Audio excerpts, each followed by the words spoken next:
What's going on, everyone? I hope you're doing well. It's Print Shoot Repeat here.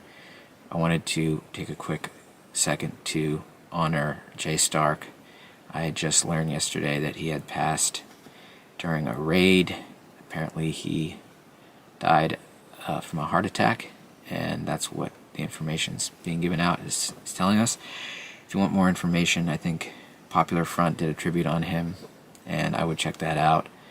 I first learned of Jay Stark during the pandemic when I was had a lot of time on my hands, and I watched this documentary on Popular Front called Plastic Defense. I highly recommend it. I'll put a link to it in the description. But this guy who was in the middle of Europe where it's super illegal to make guns, he was making guns and putting out files for the FGC-9 and FGC-9 Mark II, and was super passionate about his cause and believed in freedom of speech and the right of people to bear arms and defend themselves. And I was pretty blown away by just this 3D printing, that you could 3D print guns, and I was immediately kind of got into the hobby as a result of watching this documentary and seeing this character, Jay Stark. And I wouldn't be here talking to you, probably, if it wasn't for that documentary, if it wasn't for Jay Stark. So I owe him a lot, and I wanted to make this video to thank him and to honor him for the work he did. And whether you agree or disagree with people's rights to keep and bear arms, I think when someone has a cause that they believe in and they're fighting for that cause and they believe that cause is just, and they're passionate about that cause, I think you know, whether you believe in it or not, that's an honorable thing, to devote your life to something.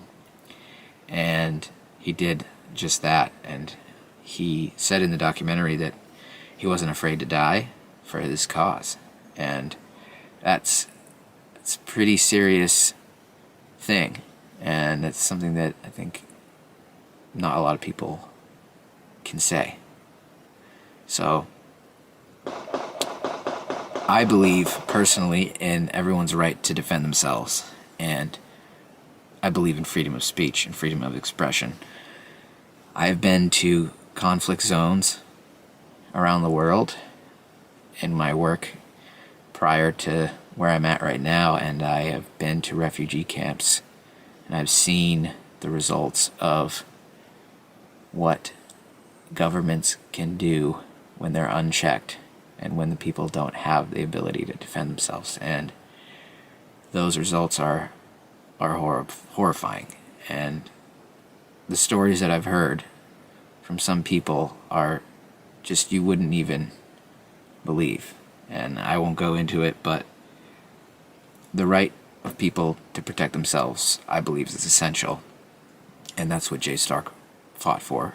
He wasn't an extremist on the left or right. He just believed in the right of people to keep and bear arms and freedom of speech and expression and the ability to defend oneself.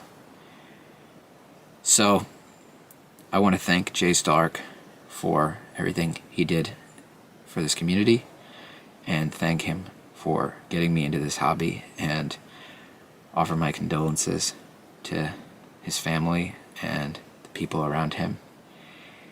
And I am going to film my FGC-9 video very soon, but until then, I'm going to play some clips of me shooting it and honor him by showing some FGC-9 footage. So, hope you enjoy, and rest in peace to Jay Stark.